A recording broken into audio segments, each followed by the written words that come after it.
cerita yang punya logika. Bagi yang tidak punya logika, skip aja. Attention! Saat ini ada jutaan warga Indonesia yang sudah, sedang, atau akan dirampas hak-haknya. Yang menzalimi mereka adalah manajemen Jiwasraya. Dan yang paling bisa diharapkan menghentikan kezaliman ini adalah Presiden Jokowi bersama Bu Sri Mulyani dan Pak Erick Thohir. Jiwasraya adalah skandal luar biasa. Anda mungkin masih ingat ya, tahun lalu ada 6 orang yang dimasukkan penjara seumur hidup gara-gara kasus Jiwasraya. Salah seorang di antaranya adalah Beni Cokro, si ahli pemain saham gorengan. Selain 2 pengusaha lainnya, ada pula 3 mantan pejabat Jiwasraya. Ada direktur utama, direktur keuangan, dan kepala dinas investasi yang kena hukuman yang sama. Mereka semua dinyatakan terbukti terlibat dalam korupsi Jiwasraya yang menghabiskan uang rakyat 16,8 triliun rupiah. Tingginya vonis tersebut jelas menunjukkan bahwa di mata hakim, kejahatan mereka merampok uang asuransi jutaan warga Indonesia harus diganjar dengan hukuman sangat berat. Tapi masalah belum selesai. Para perampok sudah dihukum, tapi bagaimana dengan uang yang dirampok, yang adalah uang nasabah? Karena itulah pemerintah dengan persetujuan DPR turun tangan. Ini sangat bisa dipahami mengingat Jiwasraya adalah badan usaha milik negara, BUMN. Untuk membantu Jiwasraya, pemerintah menggelontorkan dana yang disebut penyertaan modal negara (PMN) yang mencapai 22 triliun rupiah. Demikian pula negara menyita harta kekayaan para koruptor yang terlibat dengan nilai mencapai 13 triliun rupiah. Tentu bagi pemerintah yang terpenting adalah bagaimana menyelamatkan nasabah. Apalagi mayoritas nasabah, sekitar 2 juta orang, adalah para pensiunan yang menitipkan uangnya di Jiwasraya agar terjamin hidupnya di usia tua. Sebagian besar dari mereka adalah kelompok ekonomi menengah ke bawah. Namun ini rupanya yang tak ada di benak manajemen Jiwasraya di bawah direksi sekarang ini. Alih-alih menjamin hak nasabah, mereka kini menerapkan apa yang mereka sebut sebagai program restrukturisasi yang justru akan merampas hak warga. Bila nasabah setuju, pemenuhan hak nasabah nantinya akan diambil alih oleh Indonesia Financial Group (IFG Life). Kelicikan mereka terlihat dalam cara mereka memperoleh persetujuan nasabah. Opsi restrukturisasi mereka rancang sendiri tanpa melibatkan nasabah. Lalu tiba-tiba saja pada pertengahan Desember, Jiwasraya menghubungi para pemegang polis hanya dengan SMS blast. Bukan dengan surat resmi, melainkan dengan SMS blast.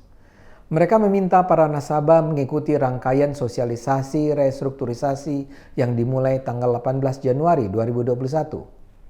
Dalam sosialisasi secara virtual, Jiwasraya sudah menetapkan pilihan yang ada tanpa memberi kemungkinan lain.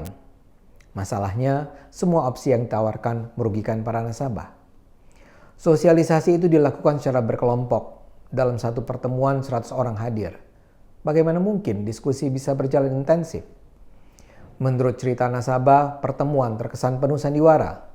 Saat memberikan penjelasan, bisa saja tiba-tiba si pemberi penjelasan dari Jiwasraya seolah ditelepon nasabah yang menyatakan dukungan pada restrukturisasi. Suara nasabah itu diperdengarkan melalui loudspeaker.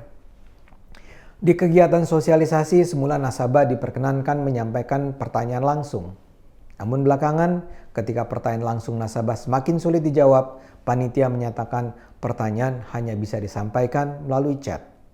Dan ketika yang masuk adalah pertanyaan yang sulit, chat si nasabah tidak dijawab. Kemudian di kantor Jiwasraya tiba-tiba saja ada kiriman karangan bunga dari berbagai pihak yang menyatakan dukungan pada restrukturisasi. Sandiwara ini kemudian disebarkan melalui media kepada publik. Lantas setelah 18 Januari, Jiwasraya mengirimkan surat yang mengultimatum bahwa pemegang polis memiliki waktu hanya 30 hari untuk menyampaikan persetujuan atas restrukturisasi polis. Jika nasabah tidak menjawab, Jiwasraya menganggap nasabah menyetujui restrukturisasi. Jiwasraya juga menyatakan bahwa bila nasabah menolak restrukturisasi, itu akan dijadikan aset piutang Jiwasraya yang tidak tahu akan dibayar kapan. Dalam kebingungan itulah mayoritas nasabah nampaknya tidak menjawab surat tersebut. Atau sebagian menjawab setuju, tapi mungkin sekali karena terdesak akibat kebutuhan dana. Dan kini tiba-tiba saja Jiwasraya menyatakan kepada publik, kepada DPR, kepada pemerintah bahwa mayoritas nasabah sudah menyetujui rencana restrukturisasi. Ini semua sangat berbau amis. Cerita sesungguhnya memang lebih kompleks, tapi saya akan berusaha gambarkan secara sederhana saja bentuk-bentuk kezaliman yang ditawarkan melalui tawaran restrukturisasi itu. Yang paling gampang adalah bicara soal peserta dana pensiun, yang saya katakan jumlahnya lebih dari 2 juta orang. Mereka sebenarnya bukan mengikuti program dana pensiun di Jiwasraya secara sukarela. Perusahaan di mana mereka bekerja patuh pada kewajiban undang-undang dana pensiun yang menyatakan bahwa ketika seorang karyawan mencapai usia pensiun, dia hanya berhak memperoleh 20% dari total dana pensiun yang dimilikinya. 80% lainnya ditanamkan di jasa keuangan seperti Jiwasraya. Idealnya sih, ini memang baik untuk kepentingan si penerima pensiun. Uang pensiun tak akan dihabiskan begitu saja, dan dia akan memperoleh dana pensiun setiap bulan seumur hidup. Bahkan bila ia meninggal, pensiun tersebut akan diberikan pada istri dan anaknya sampai istri meninggal atau si anak mencapai usia 25 tahun. Jadi bagi mereka, dana pensiun yang mereka peroleh sangat-sangat berarti. Sekarang tiba-tiba saja karena kesulitan dana, Jiwasraya menetapkan bahwa dana pensiun yang akan diberikan dipotong sampai 40%. Jadi bayangkan seorang pensiunan yang bulanan anuitasnya mencapai 1,5 juta rupiah misalnya harus bersedia menerima hanya 900 ribu rupiah. Penurunan uang pensiun ini jelas melanggar Undang-Undang Dana Pensiun. Undang-Undang Nomor 11 Tahun 92 Pasal 25 Ayat 2 menyatakan bahwa manfaat pensiun itu harus tetap tidak boleh berkurang dan harus seumur hidup. Kemudian selain dana pensiun ada pula kategori pemegang polis produk bank assurance bernama JS Saving Plan. Kalau yang ini adalah produk asuransi jiwa berbalut investasi. Jadi nasabah mengasuransikan jiwanya dan setelah satu jangka waktu, nasabah tersebut dapat memperoleh kembali uangnya plus bunga dengan tingkat lebih tinggi dari rata-rata bunga deposito biasa. Salah satu contoh yang saya ketahui menimpa seorang ibu rumah tangga berusia 59 tahun yang pada 2017 mengikuti program JS Saving Plan. Ketika itu ia menanamkan seluruh tabungannya sebesar 350 juta rupiah di Jiwasraya. Bunga yang dijanjikan adalah 7,75% per tahun, lebih tinggi sedikit daripada deposito bank biasa tanpa dipotong pajak. Bunga untuk 2017 dan 2018 sudah dibayar sekitar 24 juta rupiah per tahun. Tapi begitu tiba Juni 2019, gara-gara kemelut korupsi, Jiwasraya tidak bisa memenuhi kewajiban mencairkan dana nasabah. Pembayaran ini terus tertunda. Sampai pada awal Januari 2021, Jiwasraya menghubungi nasabah dengan 2 opsi penawaran pembayaran dalam skema restrukturisasi produk. Opsi utama, 100% nilai tunai dibayar 15 tahun tanpa bunga. Jadi, selama 15 tahun itu, nasabah akan memperoleh cicilan 24 jutaan rupiah per bulan. Opsi kedua, 71% nilai tunai tanpa bunga dibayar 5 tahun. Jadi uangnya akan kembali pada nasabah hanya 249 juta rupiah. Dan dia akan memperoleh cicilan per tahun sekitar 50 juta rupiah per tahun. Bila nasabah bersedia dengan salah satu opsi, maka nasabah akan memperoleh bunga keterlambatan dari Juni 2019 sampai Desember 2019. Dan selanjutnya, polis dialihkan ke perusahaan asuransi baru IFG Life. Nah, bila tidak setuju, uang akan didiamkan saja sampai solusi tercapai. Siapapun yang berakal sehat akan mengerti betapa zalimnya opsi yang ditawarkan.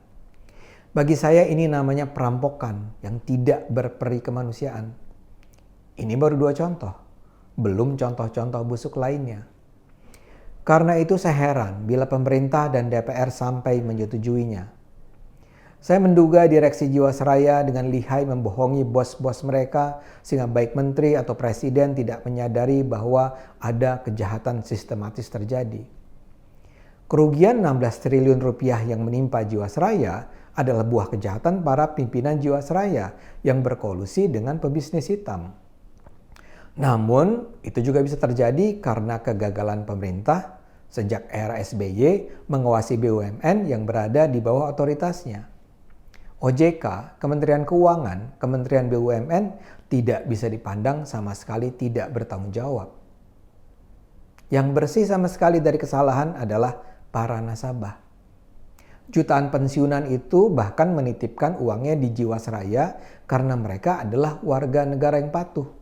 Jutaan nasabah lainnya mengendapkan uangnya di Jiwasraya karena mereka percaya sebagai BUMN, Jiwasraya tidak mungkin bermain-main dengan uang rakyat. Jadi mereka adalah warga yang patuh dan percaya pada pemerintahnya. Kalau sekarang mereka yang justru harus menanggung akibat dari kejahatan kaum kriminal, itu jelas tindakan yang zalim. Dan kalau ini sekarang diakhiri dengan solusi seburuk ini, untuk selanjutnya tidak akan ada lagi orang yang percaya pada jasa asuransi di Indonesia. Kalau negara memang menggelontorkan dana 22 triliun rupiah, kenapa itu tidak diberikan saja pada Jiwasraya untuk melanjutkan bisnis jasa keuangannya, business as usual, dan memenuhi semua hak nasabah? Kenapa harus ada IFG Live? Kenapa Jiwasraya harus ditutup? Kenapa Jiwasraya harus melakukan restrukturisasi yang merampok uang nasabah? Karena itu saya rasa yang harus kita lakukan adalah meminta Pak Jokowi turun tangan menghentikan kejahatan Jiwasraya. Pak Jokowi selalu berpihak pada rakyat. Karena itu demi kepentingan jutaan rakyat, tolonglah Pak Jokowi, Bu Sri Mulyani, Pak Erick Thohir, batalkan restrukturisasi yang dilakukan Jiwasraya. Direksi Jiwasraya itu zalim, Pak, Bu. Mari kita dukung Pak Jokowi dan gengnya melawan kolusi orang jahat. Mari kita terus gunakan akal sehat, karena hanya dengan akal sehat, rakyat akan selamat.